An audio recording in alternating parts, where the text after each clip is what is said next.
En esta píldora vamos a explicar algunos trucos para rematar un buen texto. ¿Qué quiere decir? Durante buena parte de vuestro proyecto habréis estado recopilando información de vuestro protagonista. Tendréis esa información guardada en alguna grabadora, en algún archivo informático, en algún texto escrito de vuestra mano, en el ordenador, como sea. Pero ahora es hora de redactarlo y le vamos a intentar dar forma. Podríamos estar un año entero explicando cómo hacer novelas y seguramente no llegaríamos a ser tan buenos como Gabriel García Márquez, que llevó toda su vida escribiendo y además era un hombre especialmente dotado para esto. No hace falta llegar a ese extremo, simplemente hay que saber que una buena historia, cualquier buena historia, contiene 3 elementos principales y luego una serie de elementos satélites. Os los cuento. Todas las historias, ya sean las historias de vida desde el nacimiento hasta la muerte o bien las historias de una jornada concreta y en particular, cuando se explican tienen que contarse a partir de una estructura con un planteamiento, un nudo y un desenlace. Esto os lo explicaron de pequeños en la escuela, lo explicó Aristóteles en el año no sé cuántos antes de Cristo. Es más viejo que el sol, pero sigue siendo real. Todas las historias que tienen planteamiento, nudo y desenlace son historias que funcionan. Si les falta el planteamiento, o les falta el nudo, o les falta el desenlace, son redacciones de escuela, y está muy bien, pero no nos cuentan una historia. Al personaje le tienen que pasar cosas y tiene que rematar esas cosas, tiene que haber una culminación, un clímax final de esas cosas.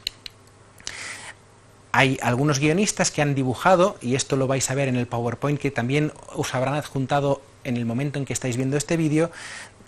Algunos guionistas explican qué cosas tienen que suceder en cada momento, por tanto no le vamos a prestar más atención. Deciros que hay películas como Pulp Fiction en donde lo que hacen es hackear esa estructura y les sale bien, pero igualmente todas las historias que pasan dentro de la película Pulp Fiction tienen un planteamiento, un nudo y un desenlace, y si no, la próxima vez que lo veáis, comprobadlo.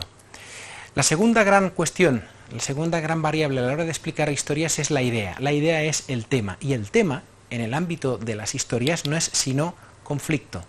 Y un conflicto que puede ser entre dos personas y más personas, entre alguien y el entorno o incluso entre alguien y sus propias limitaciones. Una historia es siempre el modo en que el protagonista supera una serie de obstáculos. Esos obstáculos son el conflicto. Ese tema es la superación del conflicto. Podéis distinguir conceptos como la trama, que son las cosas que suceden en una historia, cómo se van hilvanando las cosas, del propio conflicto. En este sentido, os doy 5 posibles historias que seguramente vais a localizar en la vida de vuestros entrevistados. Todas las personas en un momento de su vida u otro pasan por estas fases, que no tienen por qué ser consecutivas, pueden pasar en cualquier momento y algunas simplemente no viven algunas de esas.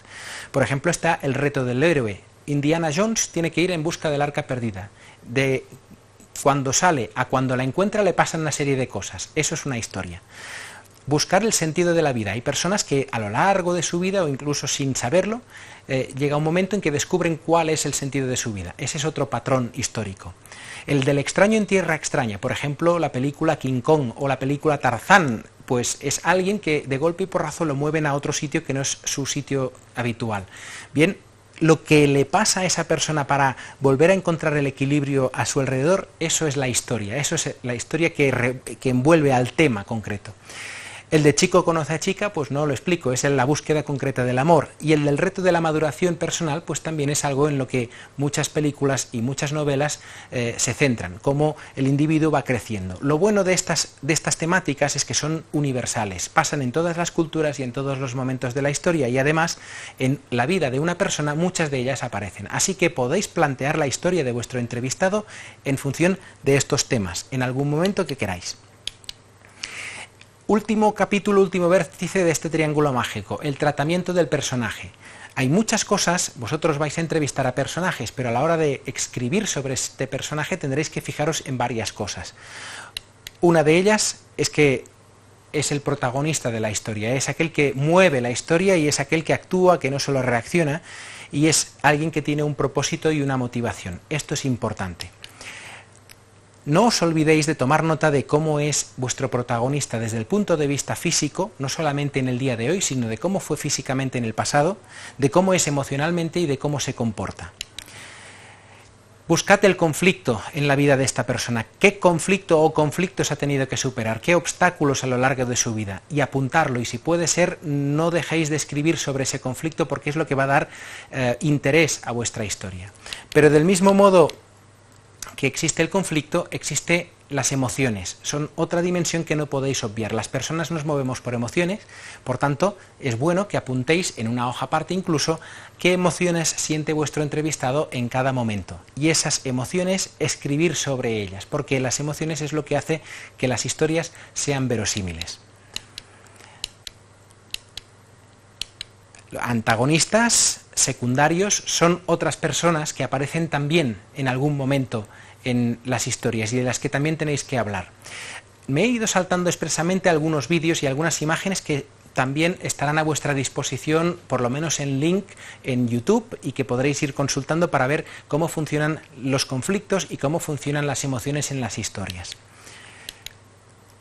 Última cosa que quiero plantearos, además de la estructura, la idea y el personaje, vosotros podéis hacer que vuestras historias se enriquezcan de tres maneras. Una es hablando del escenario, en donde físicamente suceden las cosas. ¿Cómo es? ¿Es el campo? ¿Es verde? ¿Es la montaña? ¿Es blanco? ¿Es el mar? ¿Es azul? ¿El aire es puro? ¿El aire es frío? ¿El aire es contaminado? Todo ese tipo de cosas hablan del escenario y dan verosimilitud a lo que expliquéis. Y son cosas que tenéis que preguntarle a vuestro entrevistado o que podéis preguntarle y luego utilizar o no según os convenga. A veces nos quedamos cortos de ideas y si hubiéramos sabido que podíamos preguntar sobre el escenario, pues tendríamos algo más de qué hablar. Eso es una buena manera. Detalle quiere decir poner énfasis en ciertos aspectos concretos de la historia. Si llevaba ese señor un traje bonito, que era azul, hecho de lino, y había una hebra del lino que se perdía en no sé dónde, ese tipo de detalles también ayudan a dar verosimilitud al texto. Pero finalmente está la cuestión del ritmo. Vosotros tenéis la posibilidad de hacer que vuestros lectores avancen por la historia más o menos rápidamente con técnicas tan sencillas como utilizar una frase para cada una de las ideas o utilizar frases subordinadas que hace que todo se ralentice. Podéis utilizar la fórmula del sujeto, verbo y predicado para una frase o podéis utilizar varios verbos en una frase. Todo esto está más lento y es más denso. Podéis utilizar el tiempo horario dentro de vuestra narración. Por ejemplo, Pepito se levantó a las 7, a las 7:05 estaba afeitándose, a las 7:10 estaba desayunando, a las 7:15 estaba abajo buscando el coche, y eso le da un cierto ritmo y frenesí a la historia. O podéis no hablar del tiempo y de esta manera podéis convertir un segundo de tiempo real en una historia de 10 minutos. Y también podéis hacer elipsis narrativas, es decir, podéis decididamente o voluntariamente elidir, no hablar de la juventud de tal personaje porque consideráis que la madurez pues es más importante y pasáis de la infancia a la madurez. Eso hace que el tiempo narrativo vaya más rápido. O al contrario, podéis pararos y entreteneros a explicar cada momento de la vida de esta persona y haréis probablemente que el texto sea más lento. ¿Qué es mejor, lo uno o lo otro? No hay nada mejor, simplemente son dos maneras de conducirse por el texto que os comparto para que la tengáis como recurso posible.